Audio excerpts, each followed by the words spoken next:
I'd never called 911 in my life. I knew he meant I was going to die. I popped right out of my body. I left my body. I'm back in pure soul form. I feel great.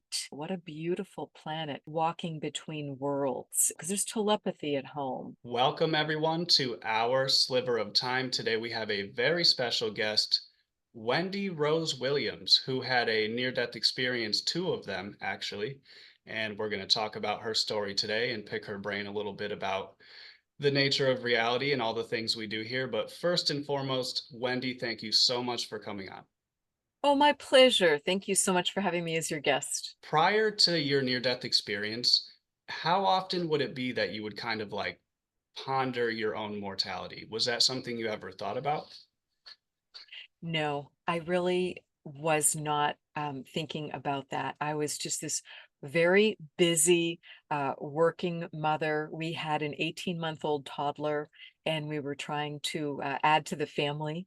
There had been infertility as well as two ectopic pregnancies. So that just was not on my radar. And what happened was then in August of 1997, I was newly pregnant, had had just one visit to the OBGYN physician, and everything was looking great. But Dave, two things seemed off to me that weren't on the doctor's radar. And one was I just had this relentless heartburn. And I'd actually called the physician's office a couple times about it. And they said, oh, go ahead and take my Lanta. That's safe in pregnancy. I was taking it by the boatload and it wasn't doing a darn thing for me. So that seemed very odd. And the other thing was I was having this vivid dream multiple times a week, and I'd never had such a strong repeating dream. And it would be the same thing in the dream every time. And it would be this terrible storm out at sea. And I would see this sailing vessel, and everything was ripping and tearing. So, like the winches are ripping off, the cleats are tearing off, the masts all go down, the ship breaks in two, and the ship goes down. And I didn't know the concept of prophetic dreams at the time, that your body, your intuition, your higher self, your guides, whomever can be trying to get your attention. And, Wendy, your ship's about to go down.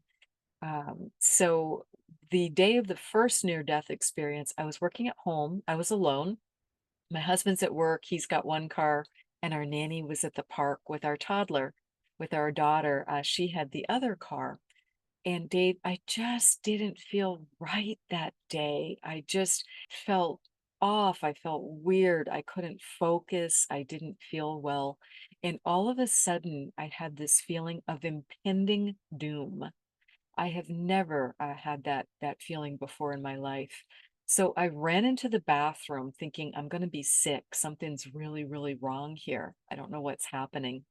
And I looked down once I got into the bathroom because it felt like someone stuck a knife in me, and it felt like an organ burst was all I could think of. So I cried out for help. I cried out to God. I knew I was home alone by myself. And so I cried out to God. And I passed out on the floor. And the only reason I came to was there was this insistent male voice, and he would not stop. And he just kept saying, Wendy, Wendy, you've got to wake up now or you're going to go home. And I knew exactly what he meant. I knew he meant I was going to die. So I opened my eyes. I was disoriented, lying on my side. I'm just clutching my midsection because I'm in so much pain. And Dave, it just the amount of light in my bathroom, I cannot describe it to you. There were four or five large angels. They are big, and there's just so much love coming from each of them, so much wisdom, and just so much light was coming off them. So it just filled the bathroom. And he repeated, this male angel repeated, you've got to call for help now or you're going to go home. And my response was, I understand, but I can't walk. I can't get to the phone because it was 1997. We didn't have cell phones, glued to our hand or glued in our back pocket like we typically do now. His response was very telling because what he said was, you just have to be willing to try. And I think that answer was on multiple levels, which I have since learned is angel speak. That is how angels speak. There's just multi layers to what they communicate to us. I think he was referring to free will because this is a free will planet, and but I had asked for help. So it was, very amazing and wonderful that I was getting the help that I was. So I managed to get up onto my hands and knees. And at that point, my mind was again blown because it had already been it had already been blown by waking up and seeing these angels there helping me. And now number two was I got on my hands and knees with a lot of difficulty. And at that point, it was like being gently moved, relocated, flown is the best way I can describe it, the short distance to the landline, because there was a phone on my nightstand next to the bed. So I reach up for it, and I had a brief thought of who do you call? Would have been the perfect time to call 911, but 36-year-old healthy woman, I'd never called 911 in my life. So I decided to call my husband at work. And there the miracles continue because I reach him immediately. I had never reached him immediately at work like that. And I give him a lot of credit because all I said was, I need you to drive me to the hospital now. Can you take me to the hospital now? And all he said was, on my way. There was no 20 questions. So I could hear him slam the phone down, and I knew he'd be make that 5-minute drive very quickly. So I had just enough time to call the OB office. I told them what was happening, this incredible pain, that it felt like something had burst, and that my abdomen was distending and just getting bigger and bigger by the minute. So they told me, that's so great that your he's going to get you here quicker than 911. That's perfect. That he's that close to home. And when you get here, do not park your car. We're going to meet you curbside. We'll be waiting for you curbside with a wheelchair. And we're going to get you immediately up into our office. So that's exactly what happened. They took me into an ultrasound room, and they had to help me up onto the table because I was in so much pain I could not get myself up there. At that point, the ultrasonographer, she's adjusting her machine, and I'm puzzled, Dave, because I'd had ultrasounds before. I mean, it's amazing what you can see on the screen. And I couldn't see anything except just like black, and it was kind of like moving a little bit. So I asked the ultrasonographer, is your machine on? Is that working correctly? I don't get it. And her response was, I'll be right back. I'm gonna get the doctor now. So I look at my husband like, I don't know what's going on, but that's not good. And she returns very quickly, and she has not only a physician with her, she's got a nurse midwife with her. And that did strike me as a bit humorous because picture all five of us trying to squeeze into this little room that's like meant for two people. So the physician adjusts the machine also, and he immediately knows what's happening and tells me as kindly as he can, but very to the point, Wendy, you've got a major abdominal bleed going on. I cannot visualize where it's coming from, but what you're seeing on the screen is it's all blood loss. So blood is just going where it should not be going, and that's why your abdomen is distending like this because you're losing blood in a major way. So we need to get you admitted to the hospital right now. So things are starting to move really, really quickly. And someone ran and got a stretcher because they didn't want me sitting upright in the wheelchair, and took me over via stretcher to the hospital. And fortunately, my OBGYN is located right at the hospital, as is often the case. And I think that was so in my favor too. So they get me just transfer me from the stretcher into the bed and admit me bedside. I've got the doctor with me. I've got the nurse with me. I've got multiple people. My husband's there. The nurse asks me, because the doctor's ordering transfusion at that point, and she asked me, do you know your blood type? And I said, yes, of course. I think everybody should know their blood type. And nowadays, you can get something called an ICE app in case of emergency.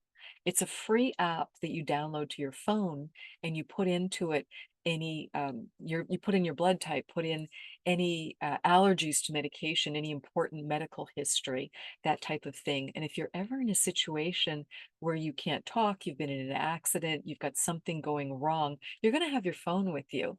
And the medics will be able to get to the ICE app without knowing your password.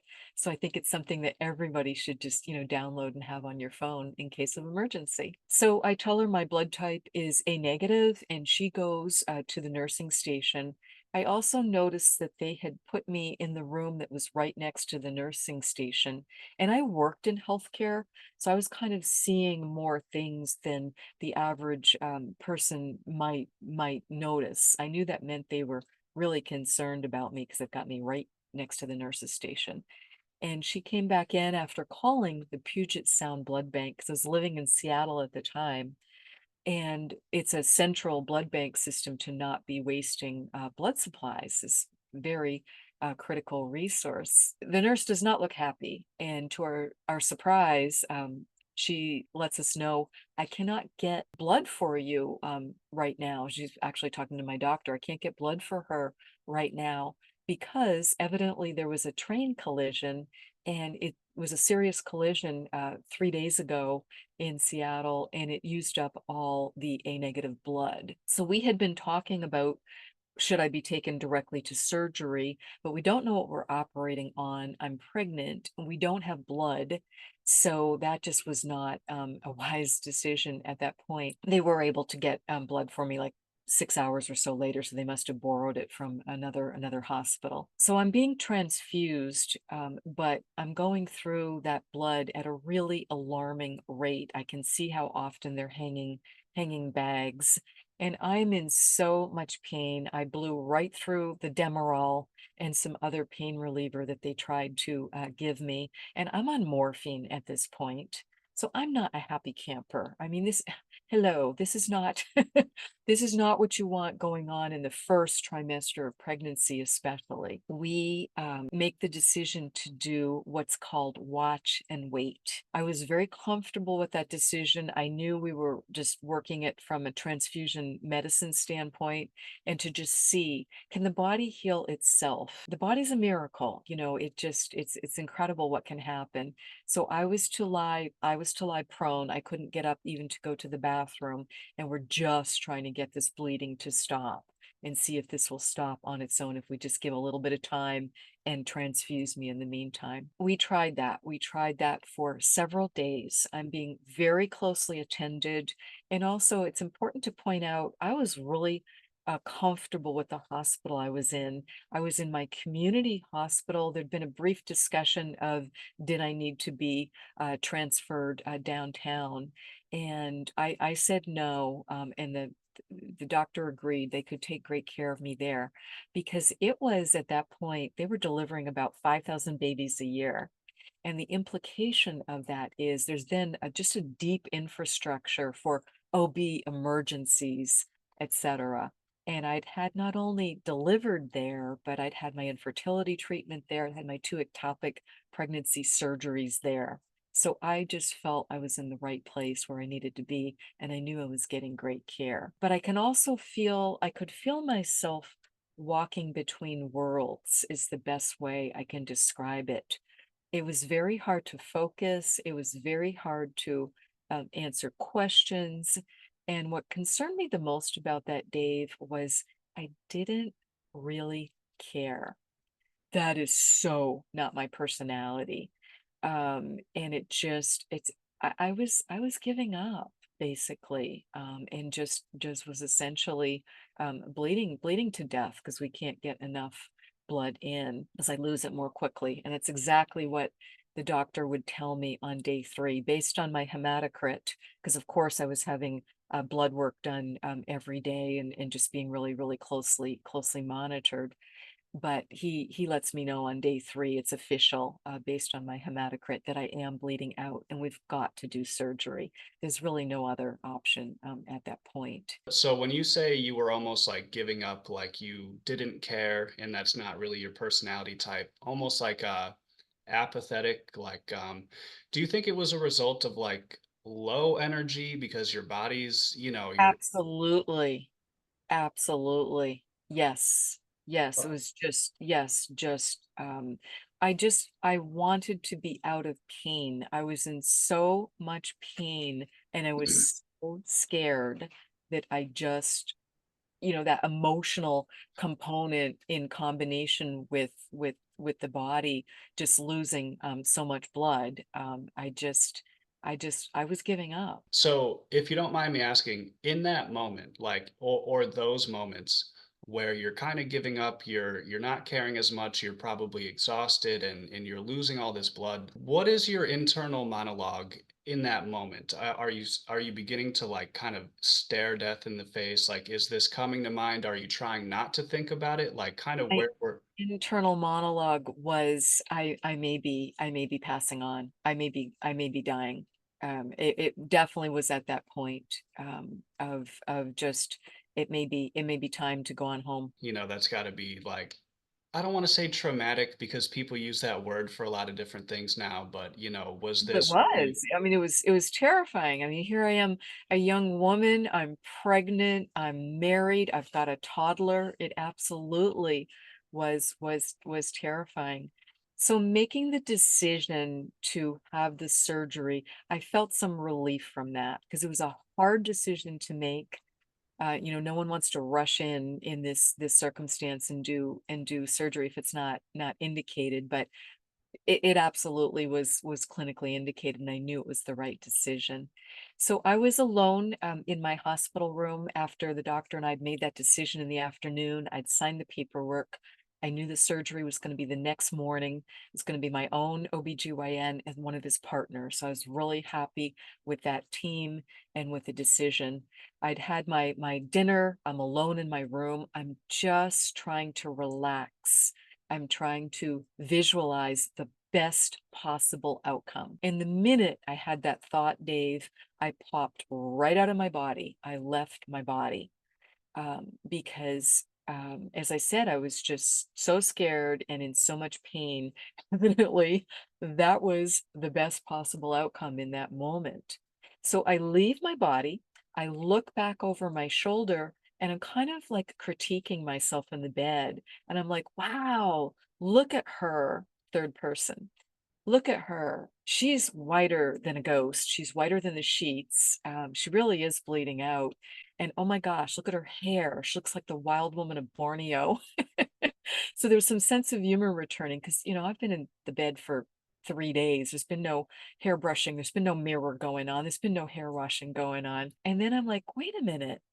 Wait a minute. Why am I referring to myself in the third person? She, her. I realized in that moment, oh, wow, I'm back in pure soul form. I feel great because I was no longer caught in that body that's bleeding out. And I can start to feel, like a little bit of energy and like hope return to me. And what I can see that's absolutely got my attention and I care about the most, I can see the white light of home. I can see this beautiful, like, shaft of light coming through the hospital ceiling. I want to follow that. So I take one more look at myself as Wendy in the bed, and I go, ah, she's fine. Very blasé, very detached from the body. We're not our bodies. Yes, our bodies are very important, but they're a temporary, beautiful housing for our eternal soul was very, very clear in that moment. And I just had not had those realizations before. I just want to follow the white light. So it's exactly what I do. So I leave the body and I start going up and up and up. And I go easily, quickly out of the hospital. I take a brief look back because I'm traveling further and faster to start with. And I can actually see like the curve of the earth at one point, like an astronaut view of it. And I remember thinking, oh, she's so beautiful. What a beautiful planet. We've got to take better care of her.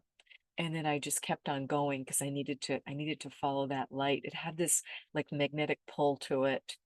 And then all of a sudden, if you've ever been in a car that's run out of gas, that like terrible feeling when you like stutter to a stop, like, oh no. That's what happened to me at that point.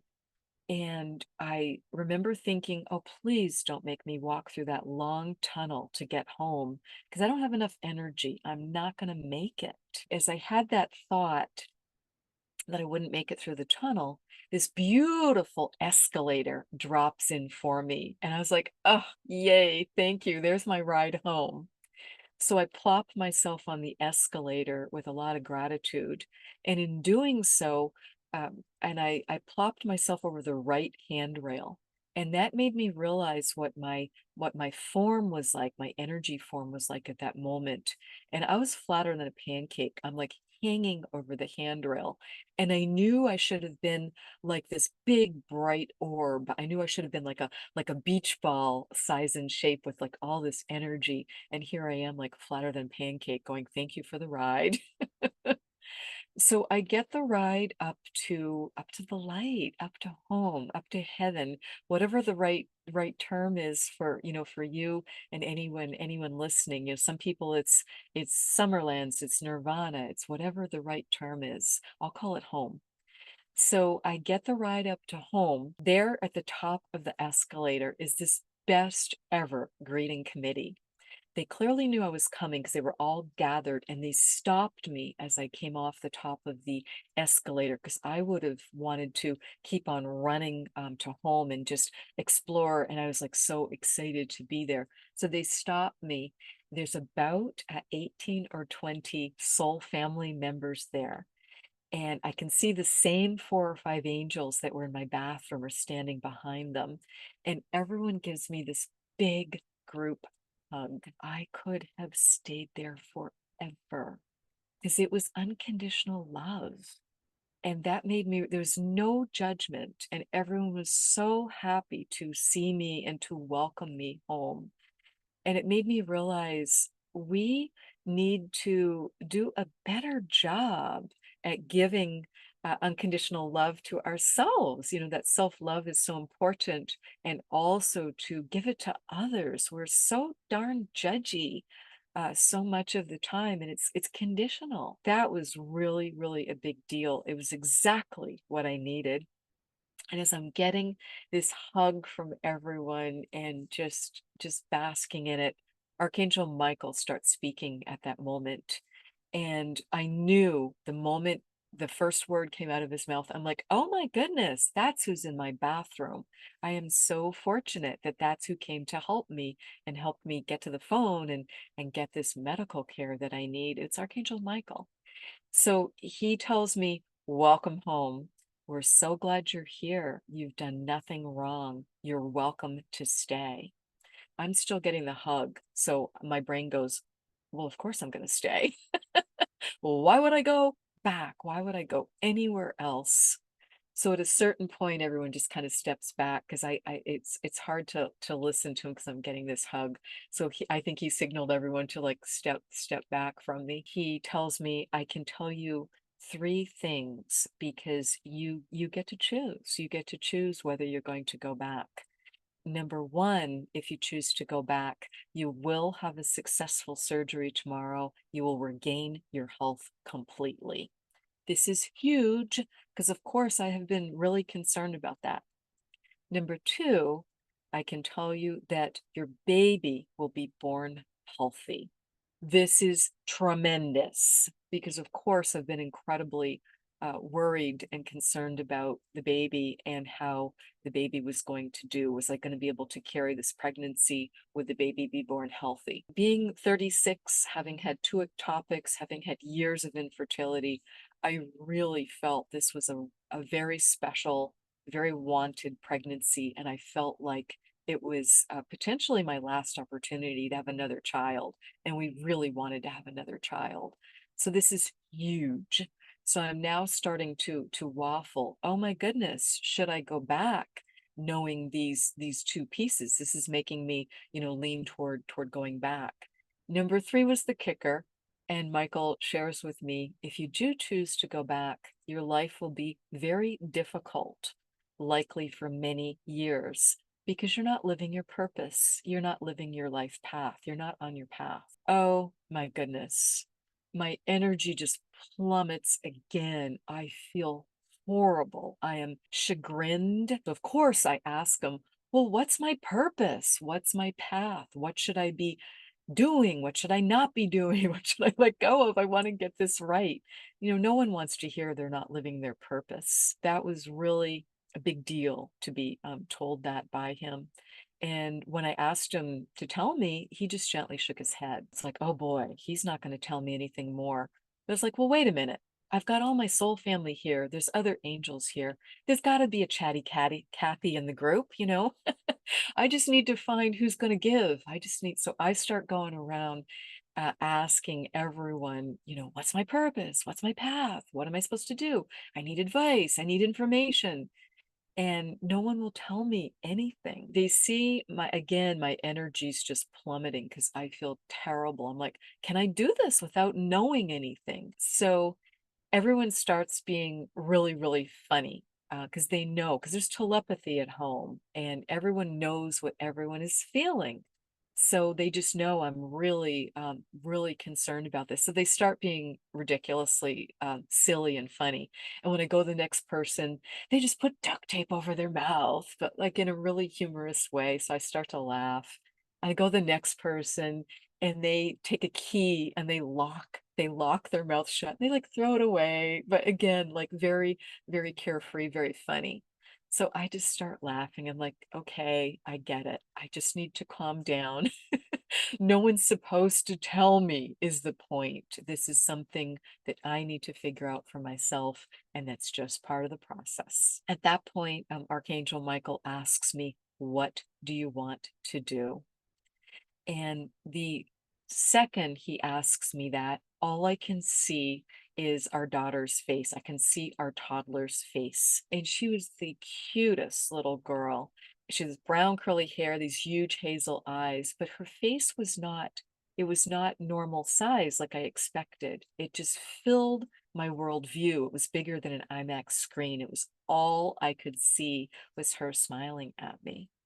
So it's like, oh my goodness, there's my answer. My answer is right there. So I told Michael, put me back in, coach. I'm ready. I'm ready to play, meaning I'm going to figure this out and I'm going to engage with life at a deeper level and absolutely do the best I can. And I told him I want to go back for my children. So he's nodding, he's beaming. Everyone is beaming, and they go into like cheerleader mode for me. Like, wow, what a brave decision! What a great decision! And everyone gives me a second big hug. And that time I realized it's not just the unconditional love, but I could feel energy being downloaded to me. Because as I said, I was flatter than a pancake. And I'm not sure I would have made it through that long surgery the next day and been able to recover from it, except for this amazing trip home and to be given this love and to be given this connection that remained with me ever since then to this day and just continues to strengthen. So when I tell Michael, put me back in, coach, he just turns me around after I get that incredible second hug from everyone and just turns me around, puts me back on the down escalator. And I look over my shoulder, and everyone, as I said, they're in cheerleader mode and just, we're rooting for you. You can do it. Get back in there. You'll figure it out. So I just go down and I'm just waving to everybody, and I'm really at peace with the decision that I've made. And I just go back down the escalator. I go straight into my hospital room. I'm next to my body for a moment. I'm like above my body, and I just plop gently back into it. I had two immediate thoughts at that point. The first one was, dang, why is she so little? Why did I pick such a little body? That is really frustrating.